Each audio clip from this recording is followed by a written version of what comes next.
Howdy folks, Don Bruce here to welcome you to version 13 of Minecraft Transport Simulator. No, wait, it is not Minecraft Transport Simulator. We have changed our name to Immersive Vehicles. Now, part of that is due to the seemingly fear people have when they see the word simulator in a mod, and part of that is the fact that Minecraft Transport Simulator really isn't a simulator anymore.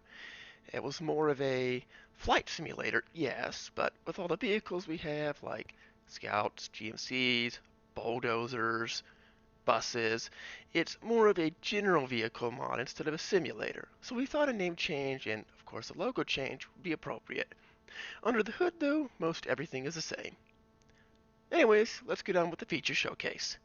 So the first thing you should know of before you update to version 13 is you should take all your vehicles in version 12 and just break them and turn them into items.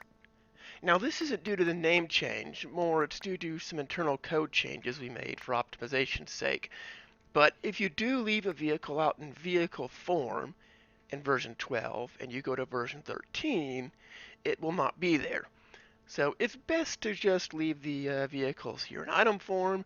Once they're in item form, of course, you can spawn them again and they'll behave like normal. Just if you're in, say, survival servers, it would probably not be nice for you to lose all your vehicles.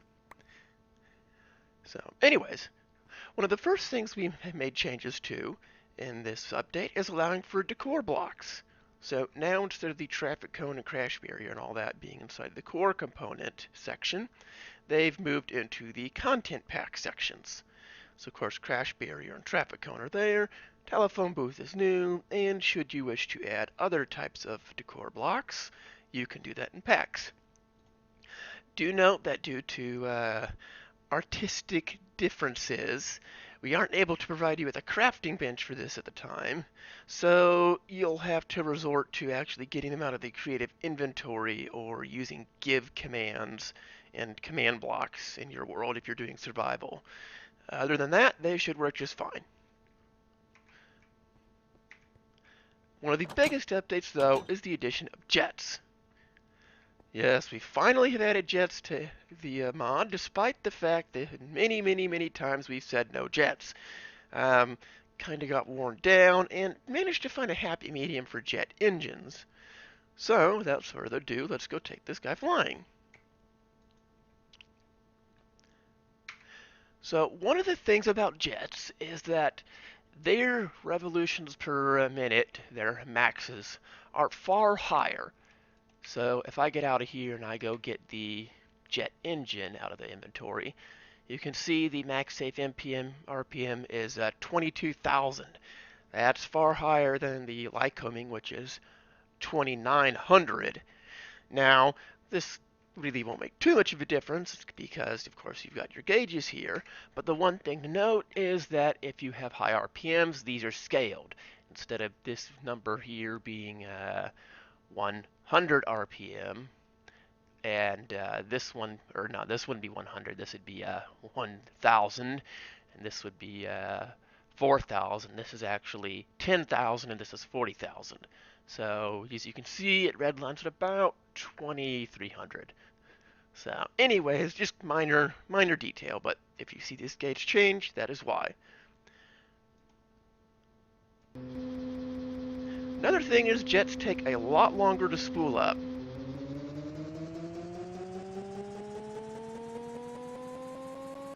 And I think I may have made a mistake because I think I may have... Ooh, that's no good. That's no good. That's no good. I think I may have just killed the... Yep, I used the battery too much and I didn't put fuel in the plane, so... I think this one's toast. That's just great. So, I guess first thing to notice is make sure you fuel your planes. I guess I'll just use a creative engine on this next one. So, anyways. So, yes. definitely have to watch jet engines, because if you don't have fuel in there and you try and start them, their long spool times will ensure you run out of battery. So it's not the first time I've done that, and it probably won't be the last. So something to keep in mind. Anyway, so there's that. Airspeed, altimeter, probably need heading, definitely need the tachometer, but I'll just leave that. Yeah, that's good enough. I don't need a full instrument set. Okay, so those engines are creative, so now I don't have to worry about fuel, so I should be able to start these just fine.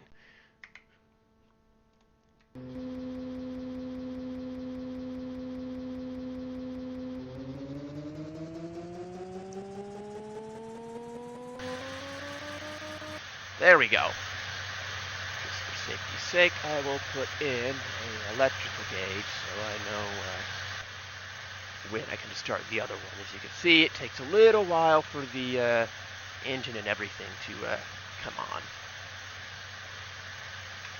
Anyways, let's start moving out there.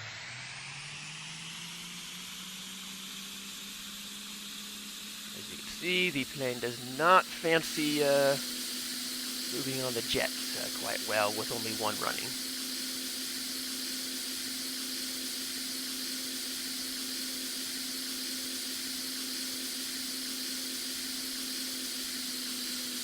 Of course, jets have reverse thrust, like all others.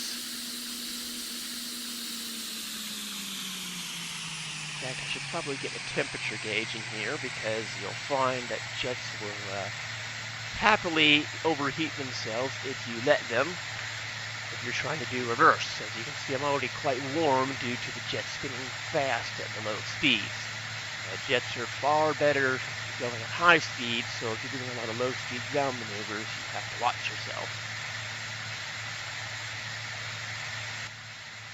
Anyways, looks like my battery has regenerated, so I should be able to start the other engine.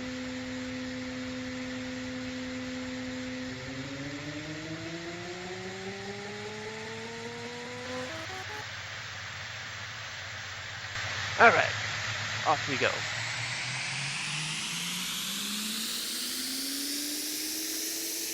Also, you need to watch your red lines. Jets will happily overspool themselves and cause quite significant hours to accumulate should you let them.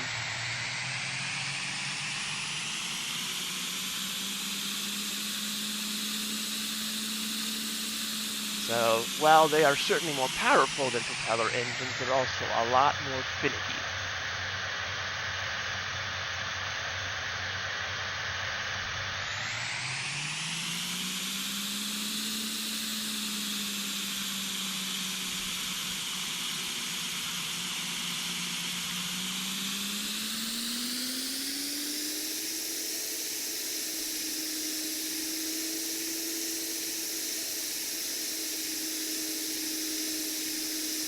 See how fast I'm going. Oh, that's plenty of speed.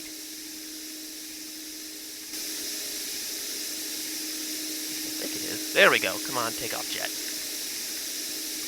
You can see, once you take off, quite easy to maneuver, and quite powerful too.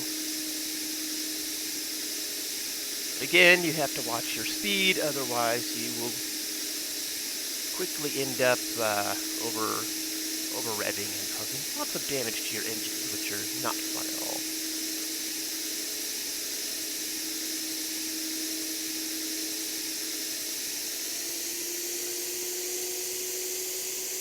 So that is kind of it for jets, and there's one more feature that we can show. Let's get this jet down. Fan into a leak. Won't cause any damage in there.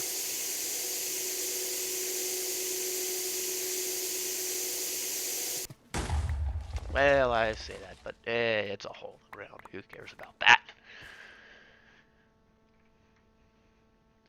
So, the other feature we have is respect to cars. So let me go ahead and get this Scout back here and put him, wheels, seat, and engine. Let me go and move over to an intersection.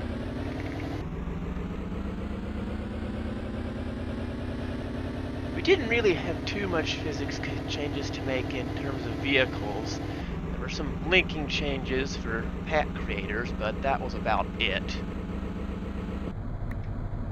And of course I run into something.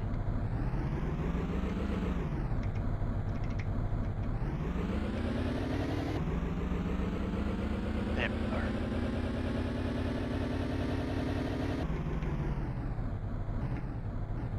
So this is probably about as good a place as any. Well, you see there's another intersection that's easier to get to that doesn't have trees all over, because trees are always annoying to deal with.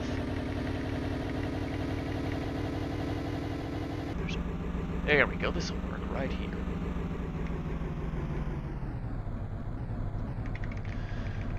So let me pull the car off the road. Now, if I can shift worth anything.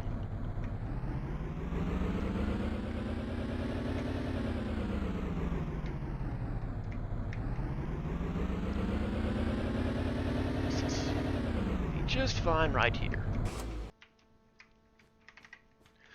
Alright, so you might have noticed when I was scrolling through it, but we now have a traffic signal controller box.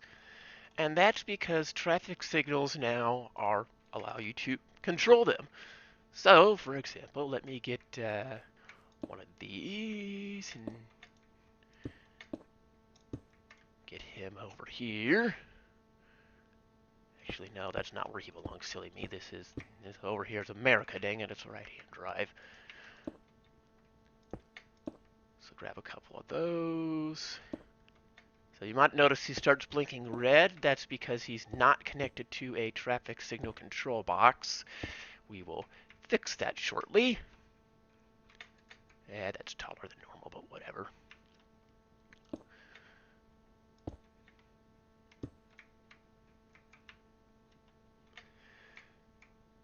Oh, that's going to bother me.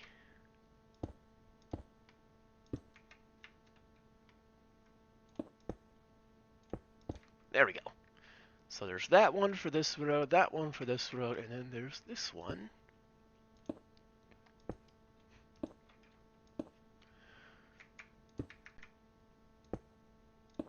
For this road. There we go. So you have all your traffic signals. Now, of course, you're going to need a signal control box. So I'm just going to go stick this guy right here. So what happens is you'll right-click him. Scan distance is how many blocks of radius it'll look for components. So 25 blocks is default, but maybe you need it smaller. Say if you have signals over here and it's trying to find those. But since these are the only ones, we use this. So you scan it, found 5 signals, which makes sense because we have 1, 2, 3, 4, 5. So now you have your types of modes. You can have a time delay, where it will just cycle through green, yellow, red. So you have main signals can green for so many seconds. Crotch signal becomes green for so many seconds. Signals become yellow for so many seconds, and then they'll all turn red for a brief period before the cross or main comes green. You can also have vehicle trigger, which is what we are going to use. So primary axis is just the kind of the main thoroughfare. So, if you could see right here, it says facing south towards positive Z up in the dev. Here it says towards positive X. And of course, this being the main thoroughfare of the city, I'm going to choose X as my positive. So, I'll scan, primary axis is X. I will do vehicle trigger. And so what that's going to do is this primary axis here will stay green until a vehicle gets triggered on the secondary axis, which is going to be the Z-axis, which is the cross street over here. Anyways, cross signal can stay green for, let's just say 5 seconds. All signals yellow for 2. And then all signals are red for 1 second before they go back to normal. So, confirm. As you can see, this signal is green, this signal is red, this signal is green, and that's about it. Of course, this vehicle here is not nearly close enough to trigger the signal. So let me turn it to nighttime so we can see the signal easier. Actually left the lights on in the car. That was not the smartest thing, so neutral, dang it. So you will pull up to the intersection.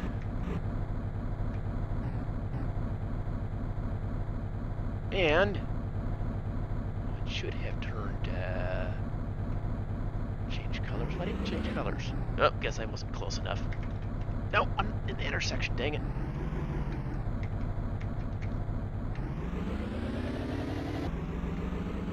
So, anyways, note to self, kind of have to pull up to the front of the light.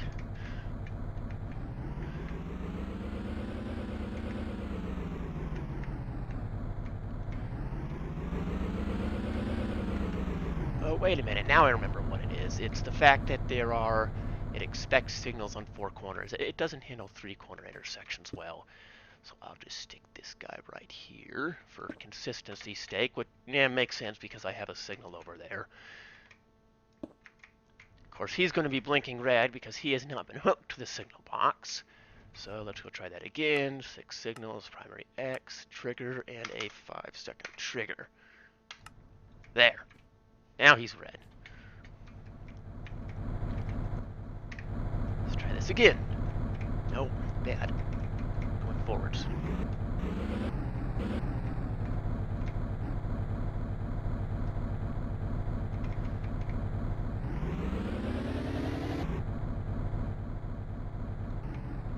Unless I have the primary axis wrong, that could be true.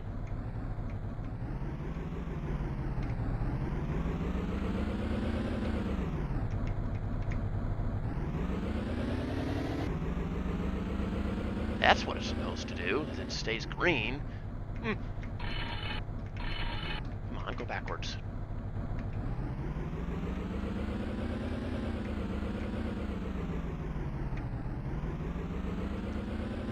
Let's just not be getting close enough. Oh well. Anyways, that's the way it's supposed to work. I guess you can always use the signal if you need to. But, it's just a way to make your lights a little bit more realistic. Maybe there's something quirky going on with what I'm doing. But, that is that. Anyways, that's it for this version of the mod.